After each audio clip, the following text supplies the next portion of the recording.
Hello students, we are starting our third chapter now, and this is first video of third chapter. So this is our first question. Which is the correct IUPAC name for this structure?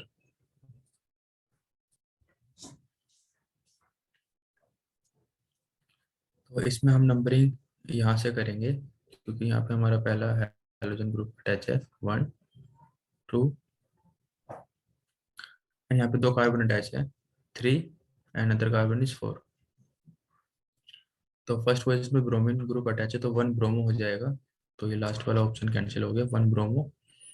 And 2 पर methyl group attach है तो 2 methyl. तो ये ethyl वाले option cancel होगा 2 ethyl. तो option C is correct हो जाएगा.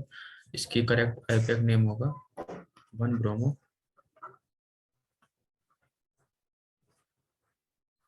2 methyl.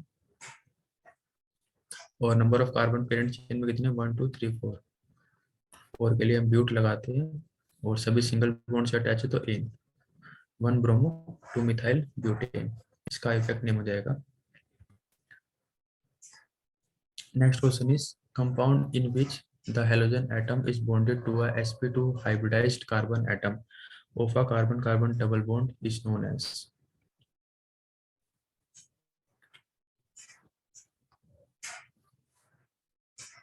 Carbon-carbon double bond compound in which the halogen atom is bonded. Halogen atom जिसको मैं एक्स से लिख रहा हूँ ये बॉन्डेड है एक कार्बन से जो कि sp2 हाइब्रिडाइज्ड है या फिर डबल बॉन्ड बना रखा है. तो कार्बन कार्बन डबल बॉन्ड को क्या कहेंगे. इस कार्बन कार्बन के डबल बॉन्ड को क्या कहेंगे. Allylic halide, arylic halide, benzylic halide या फिर विनाइलिक हलाइड. तो इसको हम कहेंगे विनाइलिक हलाइड. ठीक है, इसको विनाइलिक हलाइड्स कहते हैं.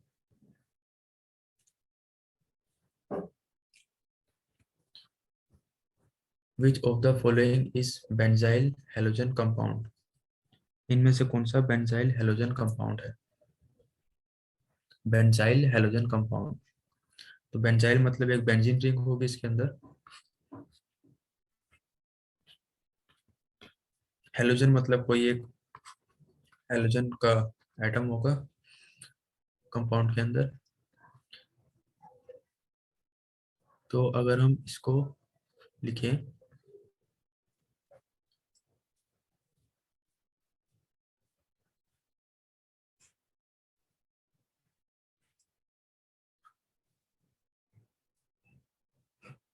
तो बेंजीन के ऊपर ब्रोमीन ग्रुप अटैच है.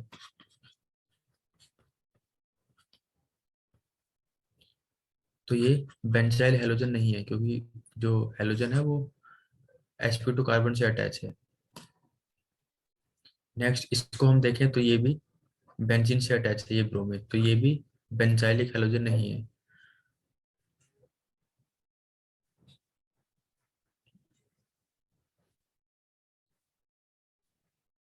इसका अगर हम स्ट्रक्चर बनाएंगे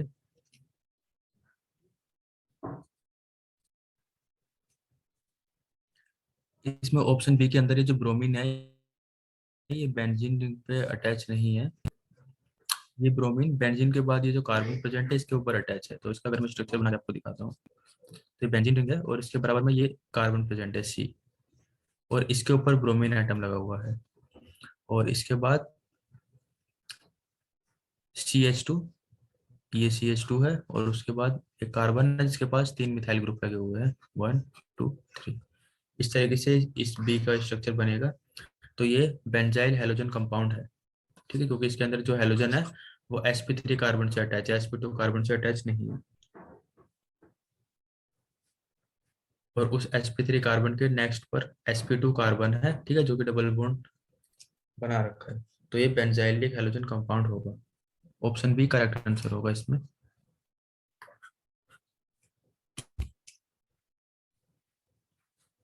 नेक्स्ट क्वेश्चन में हमें मैच करना है कंपाउंड को और उनकी क्लास को.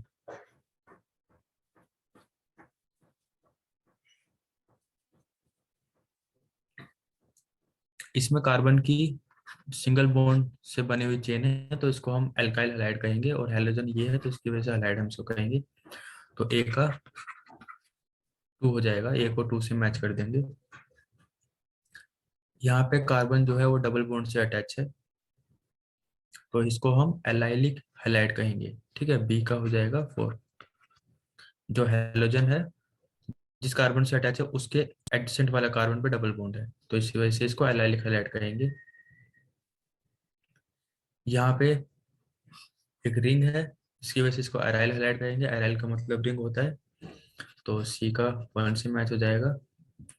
एंड डी, इसको यहाँ पे जो हैलोजन है जिस कार्बन से अटैच है उस कार्बन के ऊपर ही डबल बॉन्ड है, तो इसको हम विनाइलिक हैलाइड कहेंगे। तो डी का हो जाएगा 3, vinylic halide. 2413 is correct answer. 2413 option A is correct.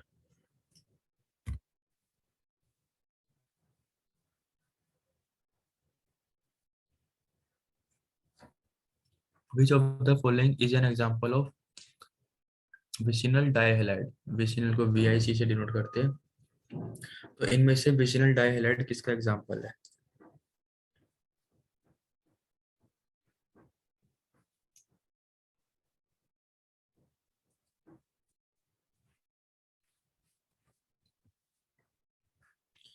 तो इसमें हमें विसिनल डाइहैलाइड का एग्जांपल बताना है। अगर हम फर्स्ट का स्ट्रक्चर बनाएं डाइक्लोरोमीथेन का, तो 2 क्लोरीन एटम लगा दिया हमने मीथेन मॉलिक्यूल के साथ, तो डाइक्लोरोमीथेन का मॉलिक्यूल हो गया। उसके बाद 1,2 डाइक्लोरोइथेन, तो 2 कार्बन है इसके अंदर, इथेन है, और 1 और 2 पोजीशन पर 2 क्लोरीन लगे हुए हैं, 1,2 dichloroethane. Next is ethylidene chloride. Ethylidene chloride का structure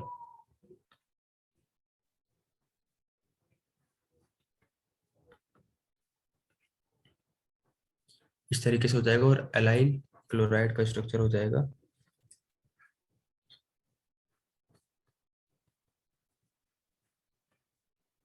allyl chloride.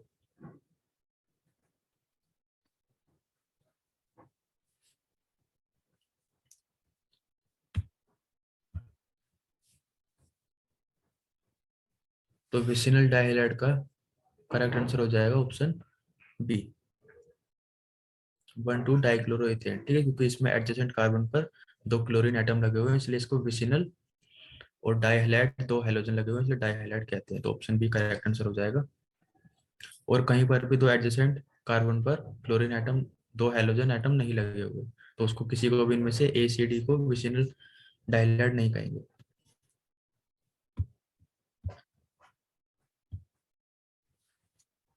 In which of the following molecule carbon atom marked with asterisk is asymmetric?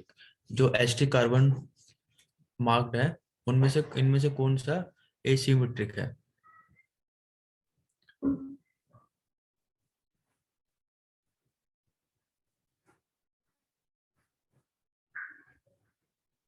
Asymmetric का मतलब जो कि सिमेट्रिक ना हो, वो हमें बताना है।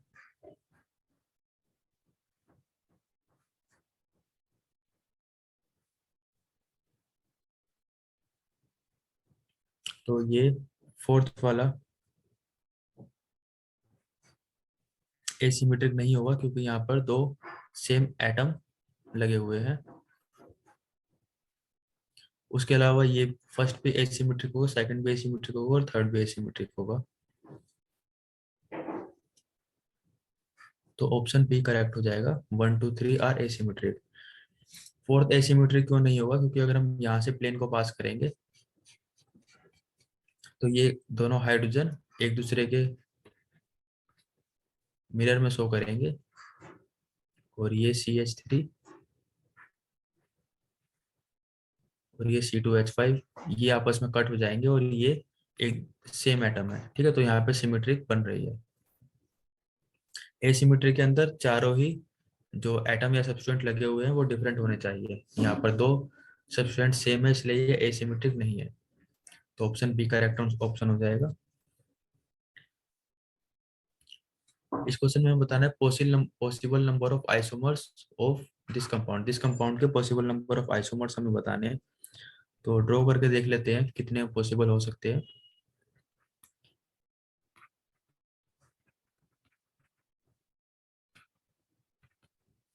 2 क्लोरीन, 3 कार्बन और 3 3 6 hydrogen atom, 1 2 dichloro propane. Next एक और पॉसिबल है CH2Cl CH2,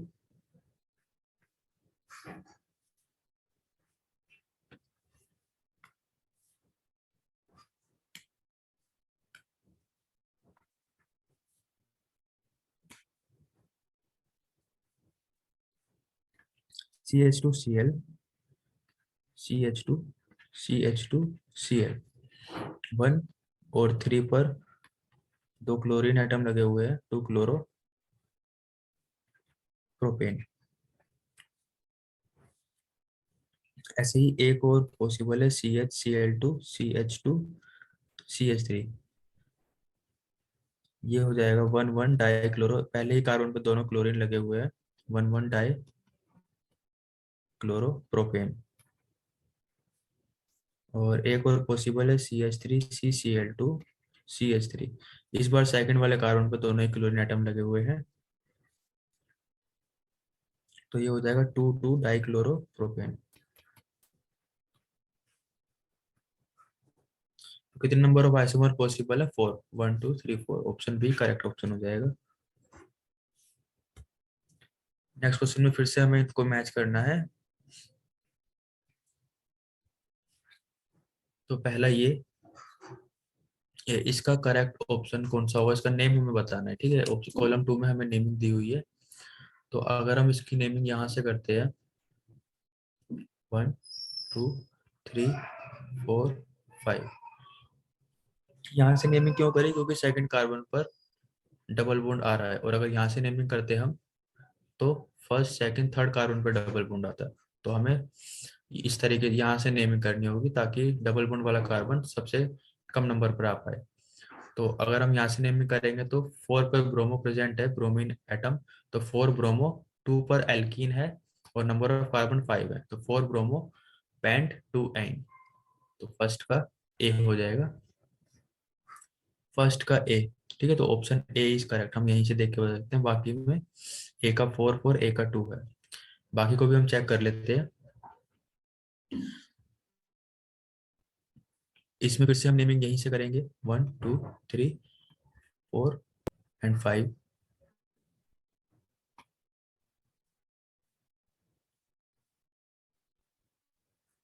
तो 4 पर ब्रोमो प्रेजेंट है, 3 पर मिथाइल, 3 पर ये मिथाइल ग्रुप प्रेजेंट है, और पेंट 2 इन, ठीक है। तो ये इसका करेक्ट हो जाएगा आयुपैक नेमिंग।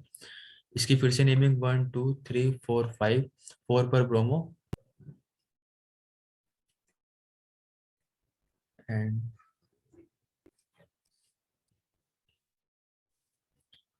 2 पर मिथाइल, यहाँ पर मिथाइल ग्रुप नहीं दे रखा, यहाँ पर एक मिथाइल ग्रुप आएगा तब ये नेमिंग ठीक होगी, ब्यूट 2 इन। यहाँ पे इस स्ट्रक्चर में एरर है, ठीक है। और इसकी अगर हम नेमिंग करेंगे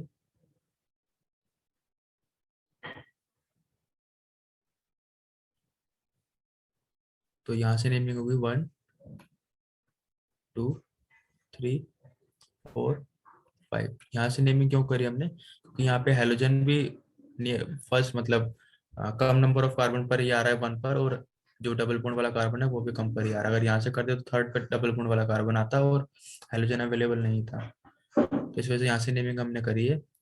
तो 1 पर ब्रोमो है, 2 पर मिथाइल है, number of carbon pent chain में 5 है तो पेंट, और 2 पर ही इन आ रहा है, तो 1 ब्रोमो 2 मिथाइल पेंट 2 इन, डी का 4 हो जाएगा। तो ऑप्शन ए करेक्ट होगा। Which of the following structure is enantiomeric with molecule A given below? इसका हमें जो ए मोलिक्यूल दिया हुआ है इसका एनेंशियोमेरिक स्ट्रक्चर बताना है।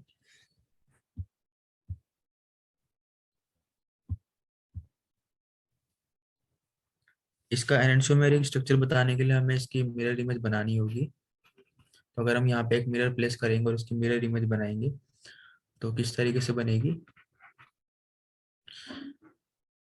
ये मिरर के पास है तो ये मिरर के पास ही हमें दिखेंगे। ये बिहाइंड द प्लेन है तो ये बिहाइंड द प्लेन ही रहेगा। ये अबव द प्लेन ब्रोमीन है तो ये अबव द प्लेन ही रहेगा। ये मिरर के पास है दोनों एटम, तो ये मिरर के पास ही रहेंगे। ये मिरर से दूर है तो ये मिरर से दूर बनेंगे, C2H5।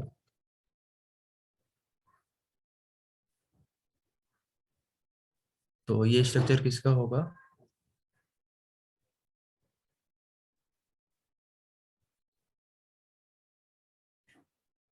CH3 एंड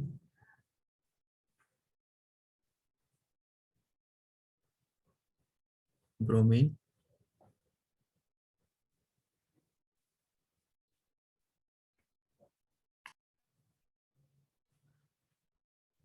तो अगर इस स्ट्रक्चर में मैं इस ये जो बिहाइंड द प्लेन है CH3 मिथाइल ग्रुप, इसको अगर मैं ऑन द प्लेन लेके आऊंगा तो ये जो C2H5 है ये बिलो द प्लेन चला जाएगा। तो अगर मैं इसको थोड़ा सा रोटेट करता हूँ और ये बिलो द प्लेन को ऑन द प्लेन लेके आता हूँ मिथाइल ग्रुप को, ब्रोमीन अबव द प्लेन की जगह अबव द प्लेन ही रहेगा, और ये जो ऑन द प्लेन है ये बिलो द प्लेन चला जाएगा, C2H5। तो ये ऑप्शन ए है, ठीक है। तो ये इसका मिरर इमेज है और नॉन सुपर इम्पॉसिबल है। तो जो मिरर इमेज होते हैं एंड नॉन सुपर इम्पॉसिबल होते हैं, ठीक है, non super impossible mirror image, उन्हीं को हम एनेंसोमेरिक कंपाउंड कहते हैं या फिर स्ट्रक्चर। तो इसका ऑप्शन ए करेक्ट ऑप्शन हो जाएगा। Molecule which whose mirror image is non superimposable over them known as chiral, which of the following molecule is chiral in nature। तो इन मॉलिक्यूल में से हमें बताना है कि कौन सा chiral in nature है। तो अगर हम एक एक करके सभी मॉलिक्यूल्स को ड्रॉ करते हैं, तो पहला है 2 ब्रोमो ब्यूटेन। ब्यूटेन में 2 ब्रोमो अगर हमने लगाया तो ये कायरल मॉलिक्यूल है या नहीं। यहाँ पे इस कार्बन पे जो चारों एटम है वो अलग अलग हैं, तो ये कायरल मॉलिक्यूल होगा। यहाँ पे एक कार्बन है इसके लेफ्ट में, राइट में 2 कार्बन है, नीचे एक ब्रोमीन है, ऊपर एक हाइड्रोजन है, तो ये चारों इसके जो सब्स्टिट्यूएंट है वो अलग अलग हैं, तो ये एसिमेट्रिक हो जाएगा और ये कायरल हो जाएगा।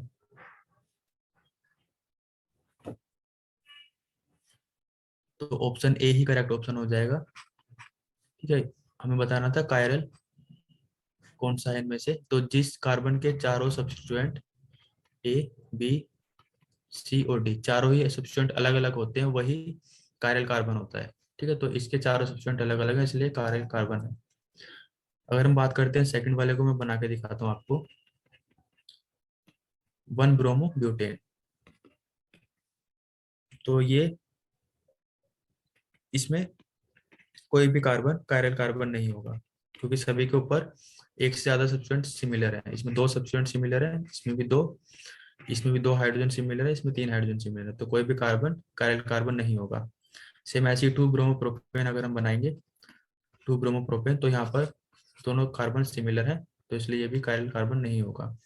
सेम ऐसे ही ये भी कायरल नहीं होगा, तो option A is correct option हो जाएगा। Question number 11, what is the name of the following reaction. इस रिएक्शन का हमें नाम बताना है। तो इस रिएक्शन के अंदर एक अल्काइल हलाइड है, ठीक है, अल्काइल ब्रोमाइड ये जो है अल्काइल ब्रोमाइड, और एक किससे रिएक्ट कर रहा है, सोडियम आयोडाइड से रिएक्ट कर रहा है ड्राई एसीटोन कंडीशन के अंदर।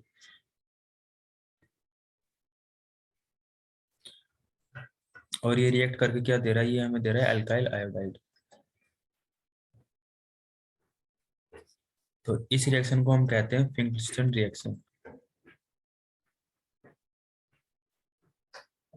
तो ये रिएक्शन कौन सी होगी, फिंकलिस्टन रिएक्शन होगी, जिसके अंदर अल्काइल ब्रोमाइड अल्काइल आयोडाइड देगा sodium iodide in presence of dry acetone.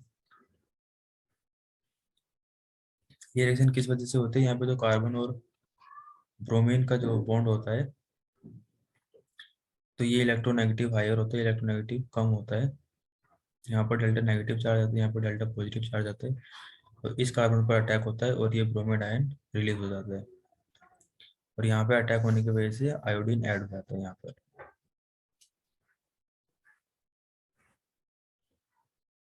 Nucleophile जो होगा वो अटैक करेगा इस कार्बन पर, क्योंकि यहाँ पर इलेक्ट्रोपॉजिटिव नेचर आ जाता है, क्योंकि ये हैलोजन जो कि इलेक्ट्रोनेगेटिव हायर होता है उससे जुड़ा होता है।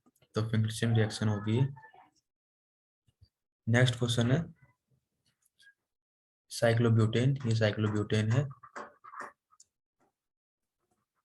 ये रिएक्ट कर रहा है डाइक्लोरीन से in presence of light, and फिर उसके बाद रिएक्ट करेगा सोडियम मेटल से इन ड्राई ईथर। तो फाइनल प्रोडक्ट बताने क्या होगा। साइक्लोब्यूटेन Cl2 से इन प्रेजेंट ऑफ लाइट जब रिएक्ट करेगा तो क्या फॉर्म होगा। यहाँ पर से एक हाइड्रोजन, यहाँ पे कोई भी कार्बन पे दो हाइड्रोजन प्रेजेंट है सभी कार्बन पे, उनमें से लाइट क्या करेगी, रेडिकल मैकेनिज्म से एक H रेडिकल को यहाँ से निकाल देगी और वहाँ पे Cl रेडिकल अटैच हो जाएगा। तो इस तरीके से फॉर्म हो जाएगा प्रोडक्ट प्लस HCl। तो ये सब्स्टिट्यूशन रिएक्शन होगी। उसके बाद हमने क्या किया है, इसके अंदर सोडियम मेटल डाला है, किसकी प्रेजेंस में, ड्राई ईथर की प्रेजेंस में। तब हमारे साथ कौन सी रिएक्शन होगी, तब ये जो रिएक्शन होगी वो रिएक्शन का नाम है वुड्स रिएक्शन। और उसके अंदर ये जो मॉलिक्यूल है,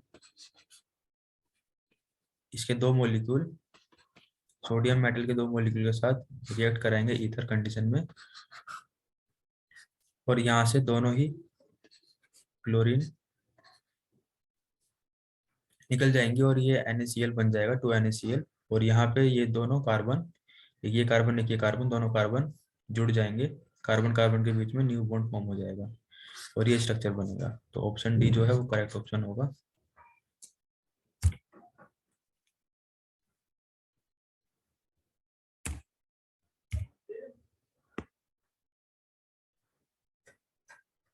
नेक्स्ट रिएक्शन में select the by product form in the reaction. इस रिएक्शन में जो बाय प्रोडक्ट फॉर्म होगा हमें वो बताना है। तो ROH एल्कोहल, ठीक है, और PCl5 फॉस्फोरस पेंटाक्लोरीन, इनको जब रिएक्ट करवा रहे हैं तो एक RaCl फॉर्म हो रखा है।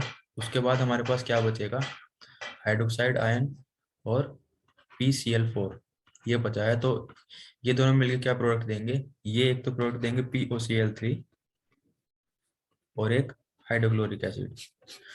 तो जो ए हमें बताना है साइड प्रोडक्ट क्या होगा, POCl3 and HCl। Option A जो है वो करेक्ट ऑप्शन होगा। नेक्स्ट क्वेश्चन में हमें बताना है the order of reactivity of the following alcohols with halogen acid. In alcohols की ऑर्डर ऑफ रिएक्टिविटी बतानी है, किसके साथ, हैलोजन एसिड के साथ।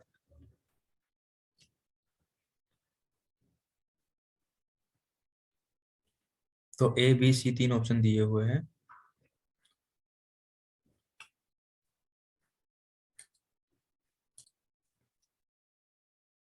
तो ये जो रिएक्शन है ये SN1 मैकेनिज्म फॉलो करेगी, और SN1 मैकेनिज्म किस पर डिपेंड करता है, stability of carbocation, stability of carbocation पर डिपेंड करेगा। तो जिसमें से भी सबसे ज्यादा स्टेबल कार्बोकैटायन फॉर्म होगा वो ज्यादा स्टेबल होगा। तो ए के अंदर कौन सा कार्बोकैटायन फॉर्म होगा, CH3 CH2 CH2 plus. B के अंदर कार्बोकैटायन फॉर्म होगा CH3 CH2 CH CH3 यहाँ प्लस। सी के अंदर CH3 CH2 C CH3 CH3 इस पे प्लस आएगा। तो यहाँ पर प्राइमरी कार्बोकैटायन फॉर्म हो रहा है, यहाँ पर सेकेंडरी कार्बोकैटायन, और यहाँ पर टर्सरी कार्बोकैटायन फॉर्म हो रहा है। तो ये ज्यादा स्टेबल होता है, तो इसकी रिएक्टिविटी ऑर्डर सबसे ज्यादा होगी। फिर उसके बाद रिएक्टिविटी ऑर्डर ये होता है कार्बोकैटायन की स्टेबिलिटी का, और टर्सरी कार्बोकैटायन सी के केस में बन रहा है, सेकेंडरी बी और प्राइमरी ए के केस में। तो CBA करेक्ट ऑप्शन होगा। ऑप्शन बी जो है वो करेक्ट ऑप्शन है।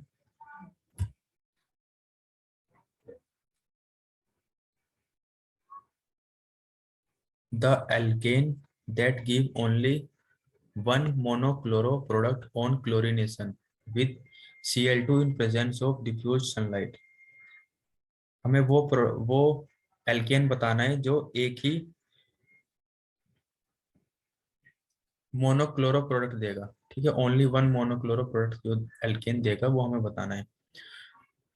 तो इसमें से जिसका स्ट्रक्चर सबसे ज्यादा सिमेट्रिक होगा वही एक ही मोनोक्लोरो प्रोडक्ट देगा, क्योंकि अगर हम उसमें कहीं भी क्लोरीन को ऐड करेंगे तो सिमिलर स्ट्रक्चर ही फॉर्म होगा। तो जो नियोपेंटेन है वो सबसे ज्यादा सिमेट्रिक स्ट्रक्चर है। अगर मैं इसका स्ट्रक्चर बनाऊं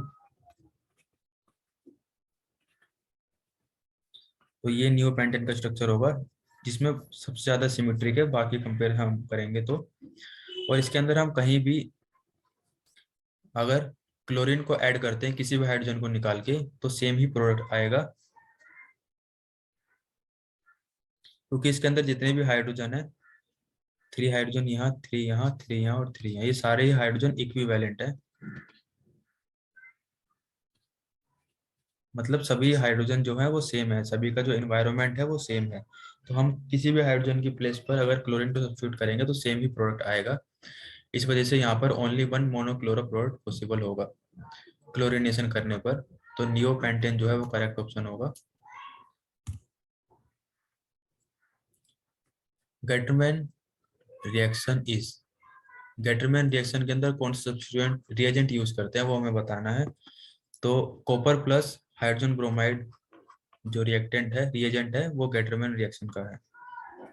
गेटरमैन रिएक्शन के अंदर क्या होता है, एक डाइजोनियम सोल्ट होता है N2+Cl-, और जब हम इसको कॉपर और HBr की प्रेजेंट में रिएक्ट करवाते हैं तो यहाँ से जो डाइजोनियम सॉल्ट में से नाइट्रोजन है वो रिलीज हो जाता है और वहां पर ब्रोमीन ऐड हो जाता है, ब्रोमोबेंजीन फॉर्म हो जाता है। तो इसको गेटरमैन रिएक्शन कहते हैं।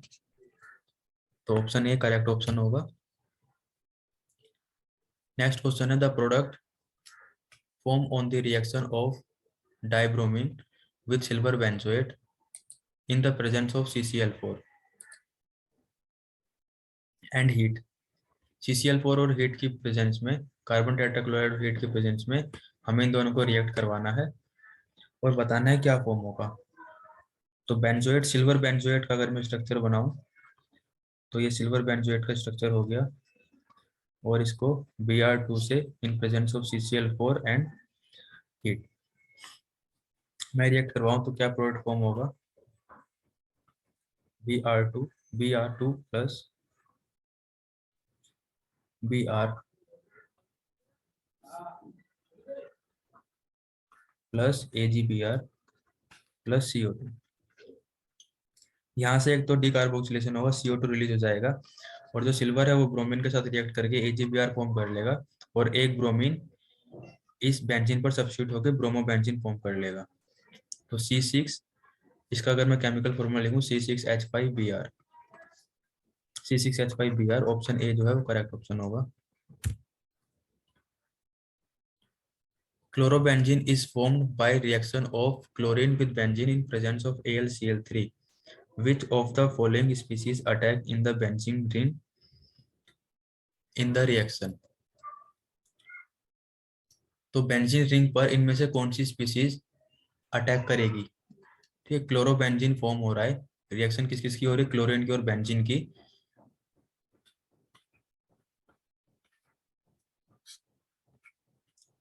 ये रिएक्शन हो रही है इन दोनों की, इसकी प्रेजेंस में, AlCl3 की प्रेजेंस में। तो ये कह रहा है कि बेंजीन के ऊपर इनमें से कौन सी स्पीसीज अटैक करेगी। तो ये जो AlCl3 होता है ये कैटलिस्ट का काम करता है। ये क्या करता है, पहले AlCl3 Cl2 के साथ रिएक्ट करके AlCl4- फॉर्म कर लेता है और एक क्लोरीन का कैटायन बना लेता है Cl+। अभी जो Cl+ है ये इस बेंजीन पे अटैक करेगा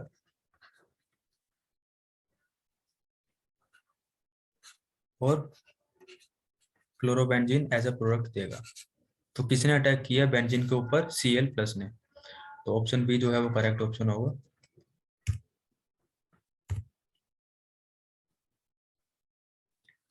chlorination of toluene in presence of light. Chlorination करना है हमें टोलिन का in presence of light, in presence of light and heat, कुछ भी हम लिख सकते हैं। तो क्या प्रोडक्ट देगा, तो यहाँ पर हमें दो प्रोडक्ट मिलेंगे, एक तो ऑर्थोक्लोरोटोलिन ऑर्थो पोजीशन पर क्लोरीन ऐड हो जाएगा, मोनोक्लोरिनेशन होगा, और एक पैरा पोजीशन पर होगा। उसके बाद क्या रहा है कि followed by a treatment with aqueous NaOH, इसको हमें एक्वस NaOH के साथ भी ट्रीट करना है। फिर जो फाइनल प्रोडक्ट होंगे वो हमें बताने क्या होंगे। तो एक्वस NaOH के साथ हम ट्रीट करेंगे तो ये क्लोरीन जो है वो निकल जाएगा, यहाँ से HCl निकल जाएगा, NaCl यहाँ से निकल जाएगा क्योंकि यहाँ पे NaOH हम ले रहे हैं, और इसकी प्लेस पर ये हाइड्रोक्साइड आयन सब्स्टिट्यूट हो जाएगा, CH3OH प्लस। जब इसने पैरा वाले क्लोरीन को हटाया तो वहां पर हाइड्रोक्साइड आयन लग गया, CH3। इसको हम कहते हैं ऑर्थोक्रिजोल, और इसको हम कहेंगे पैराक्रिजोल। तो यहाँ पे ऑर्थो पैराक्रिजोल मिले हैं हमें, तो mixture of ortho and paracresol, option C जो है वो करेक्ट ऑप्शन होगा। नेक्स्ट क्वेश्चन में arrange the following compound in increasing order of their boiling point, इन तीनों के बॉइलिंग पॉइंट के इंक्रीजिंग ऑर्डर में हमें इनको अरेंज करना है। तो बॉइलिंग पॉइंट किस पर डिपेंड करता है, बॉइलिंग पॉइंट डिपेंड करेगा सरफेस एरिया पर। ठीक है, बॉइलिंग पॉइंट अगर सरफेस एरिया ज्यादा है तो बॉइलिंग पॉइंट भी ज्यादा होगा। अब जैसे जैसे ब्रांचिंग इंक्रीज करती जाएंगी, ब्रांचिंग इंक्रीज करते जाएंगे तो सरफेस एरिया जो है वो डिक्रीज करेगा, और सरफेस एरिया डिक्रीज करेगा तो बॉइलिंग पॉइंट भी डिक्रीज करेगा। तो इनमें अगर आप देखोगे तो सबसे कम ब्रांच इस वाले में, सेकंड वाले में ब्रांचिंग सबसे कम है, तो सरफेस एरिया सबसे ज्यादा होगा और बॉइलिंग पॉइंट भी सबसे ज्यादा होगा। और अगर थर्ड वाले में देखेंगे तो ब्रांचिंग जो है सबसे ज्यादा है, सर ब्रांचिंग ज्यादा है तो सरफेस एरिया कम होगा और बॉइलिंग पॉइंट भी कम होगा। तो 3 का बॉइलिंग पॉइंट सबसे कम होगा, उसके बाद 2 का बॉइलिंग पॉइंट सबसे ज्यादा होगा। तो ऑप्शन सी जो है वो करेक्ट ऑप्शन है।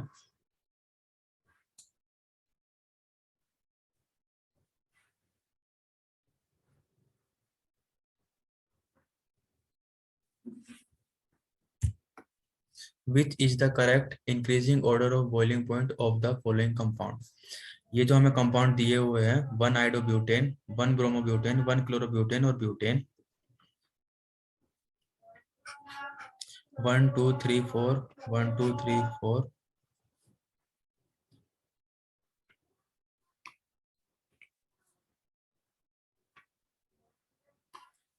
1 2 3 4, 2 3 4, 1 2 3 4, ये है ब्यूटेन, ये है 1 क्लोरोब्यूटेन, ये है 1 ब्रोमोब्यूटेन, और ये है 1 आइडोब्यूटेन।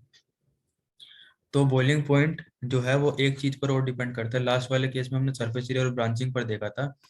अब जो है बॉइलिंग पॉइंट एक चीज पर और डिपेंड करता है, वो सरफेस एरिया पर। और सरफेस एरिया किस पर डिपेंड करेगा, इंटरमोलिकुलर फोर्सेस ऑफ अट्रैक्शन पर, इंटरमोलिकुलर फोर्स ऑफ अट्रैक्शन। अगर इंटरमोलिकुलर फोर्स ऑफ अट्रैक्शन ज्यादा होगा तो बॉइलिंग पॉइंट भी ज्यादा होगा। ठीक है, उनको ब्रेक करने में हमें ज्यादा फोर्स अप्लाई करना होगा।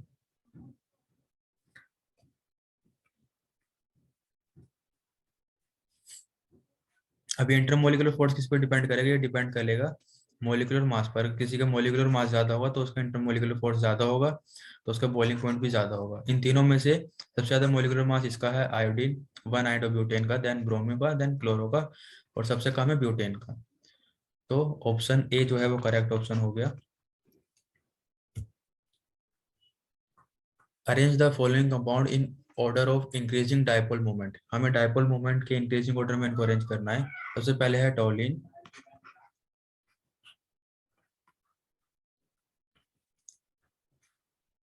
उसके बाद है मेटा डाइक्लोरोबेंजीन,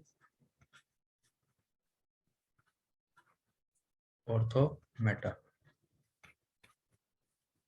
उसके बाद है ortho dichlorobenzene, ortho dichlorobenzene, and last है पैरा डाइक्लोरोबेंजीन। हमें इनके डायपोल मोमेंट के इंक्रीजिंग ऑर्डर में अरेंज करना है इन सभी को। तो अगर हम इसका डायपोल मोमेंट देखें पैरा डाइक्लोरोबेंजीन का, तो ये हायर इलेक्ट्रोनेगेटिव है, इसका डायपोल मोमेंट इस डायरेक्शन में जाएगा, और यहाँ पर ये हायर इलेक्ट्रोनेगेटिव एलिमेंट है क्लोरीन, तो यहाँ जाएगा। तो इसका जो डायपोल मोमेंट है वो कैंसिल होकर 0 हो जाएगा, सबसे कम डायपोल मोमेंट होगा पैरा डाइक्लोरोबेंजीन का।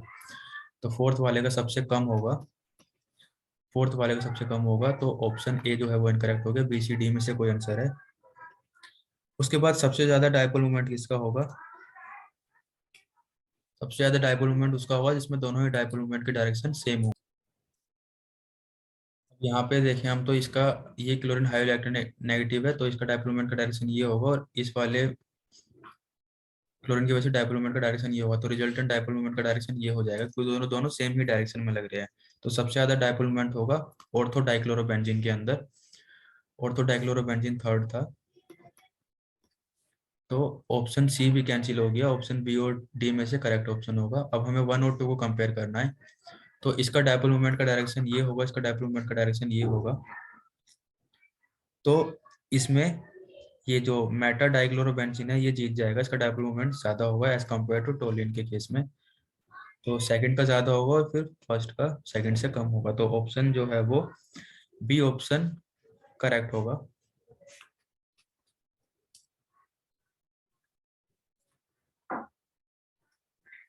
CH3 का, इसकी वजह से CH3 जो है वो प्लस आई इफेक्ट लगा रहा है, ठीक है, प्लस आई इफेक्ट लगाएगा, तो इसकी वजह से इसका डायपोल मोमेंट सेकंड वाले से कम हो जाएगा, और इससे ज्यादा होगा क्योंकि यहाँ पर डायपोल मोमेंट जीरो होगा, यहाँ पे कुछ डायपोल मोमेंट होगा, यहाँ पे जीरो है, इसलिए पैरा डाइक्लोरोबेंजीन से ज्यादा होगा और मेटा डाइक्लोरोबेंजीन से कम होगा। Carbon halogen bond is polarised because, carbon halogen का बॉन्ड जो है वो पोलराइज्ड होता है किसकी वजह से? क्योंकि हेलोजन जो होता है हायर इलेक्ट्रोनेगेटिव होता है, इसके पास डेल्टा नेगेटिव चार्ज होता है, और कार्बन के पास डेल्टा पॉजिटिव चार्ज आता है, इसकी वजह से बॉन्ड पोलर हो जाता है। तो higher electronegative between carbon bear negative charge by hydrogen, carbon के पास नेगेटिव नहीं, hydrogen is more electronegative than carbon, ये होगा, ठीक है। Hydrogen atom is less electronegative, ये भी नहीं होगा, नन ऑफ दिस भी नहीं होगा, ऑप्शन बी जो है वो करेक्ट ऑप्शन होगा। हाइड्रोजन जो होता है वो मोर इलेक्ट्रोनेगेटिव होता है as compare to carbon, therefore their bond is polarised. Which of the following alkyl halide has maximum density, maximum density बतानी है हमें किस एल्काइल हैलाइड की है, तो इसमें मैक्सिमम डेंसिटी किसकी होगी? मैक्सिमम डेंसिटी जो सबसे ज्यादा स्मॉल होगा, सबसे ज्यादा जो स्मॉल होगा उसकी डेंसिटी सबसे ज्यादा होगी।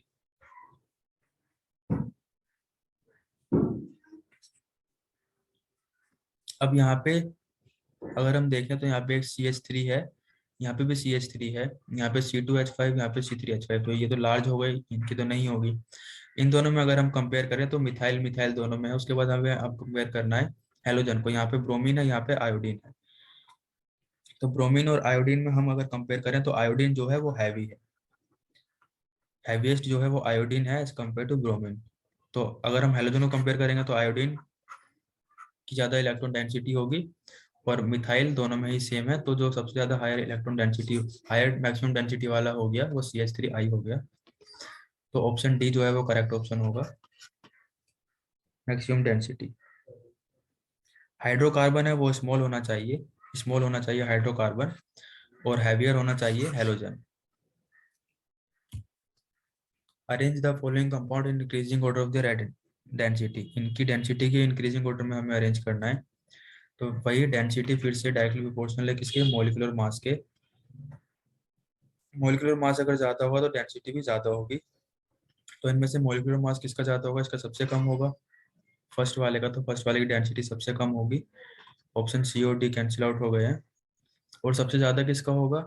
यहाँ पे दो हेलोजन लगे हुए हैं, यहाँ पे भी दो हेलोजन लगे हुए हैं, यहाँ पे दोनों हेलोजन क्लोरीन है, यहाँ पे एक ब्रोमीन है, सबसे ज्यादा होगा फोर्थ का। तो ऑप्शन ए जो है वो करेक्ट ऑप्शन हो गया, density is directly proportional to molecular mass. Arrange the following compound in increasing order of their melting point, इन कंपाउंड के increasing order of their melting point में हमें अरेंज करना है इनको।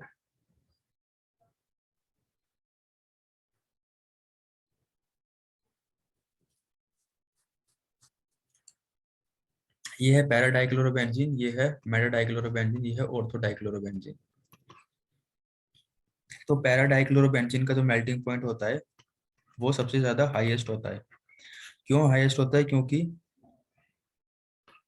ये जो है सिमेट्रिकल मॉलिक्यूल होता है, और सिमेट्रिकल होने की वजह से क्रिस्टल्स के अंदर इजीली फिट हो जाता है, जिससे कि इसको मेल्ट करने के लिए ज्यादा बॉइलिंग मेल्टिंग पॉइंट चाहिए होता है।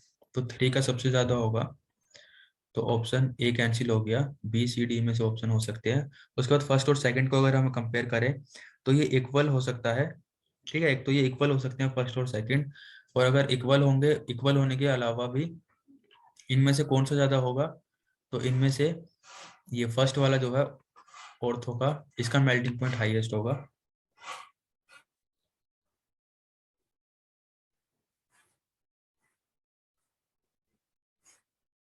ठीक है, तो ऑर्थो का सबसे ज्यादा, ऑर्थो का और पैरा, ऑर्थो और मेटा में ऑर्थो का इक्वल भी हो सकता है मेटा के, और ज्यादा होगा, ज्यादा भी हो सकता है, और पैरा का सबसे ज्यादा होगा। तो ऑप्शन सी जो है वो करेक्ट ऑप्शन होगा। विच of the following has highest density, highest melting point but least solubility in given solvent. Density, melting point ज्यादा होना चाहिए बट सोल्यूबिलिटी जो है वो कम होनी चाहिए। तो हमें वो बताना है जिसका मेल्टिंग पॉइंट ज्यादा है बट सोल्यूबिलिटी कम है। तो सिमिट्री की वजह से फिर से पैरा डाइक्लोरोबेंजीन जो है वो लैटिस के अंदर इजीली फिट हो जाता है, जिसकी वजह से इजीली फिट होने की वजह से उसके जो इंटरमोलिकुलर फोर्स होते हैं वो स्ट्रॉन्ग हो जाते हैं, और इसी की वजह से उसका मेल्टिंग पॉइंट ज्यादा है और सोल्यूबिलिटी कम है इसकी, पैरा डाइक्लोरोबेंजीन की। ये क्रिस्टल के अंदर इजीली फिट हो जाता है और इंटरमोलिकुलर फोर्स स्ट्रॉन्ग होते हैं। इंटरमोलिकुलर फोर्स स्ट्रॉन्ग होने की वजह से लीस्ट सोल्यूबल और मैक्सिमम या हाईएस्ट मेल्टिंग पॉइंट शो करता है। Arrange the following compound in increasing order of there density. In compounds को इनके इंक्रीजिंग ऑर्डर में हमें अरेंज करना है on the basis of their density. तो फिर से वही, मोलिकुलर मास जिसका ज्यादा हो उसकी डेंसिटी ज्यादा होगी, तो मोलिकुलर मास थर्ड का ज्यादा है, फिर फर्स्ट और सेकंड में सेकंड का ज्यादा है, तो 3 to 1 इंक्रीजिंग ऑर्डर है इनका डेंसिटी का।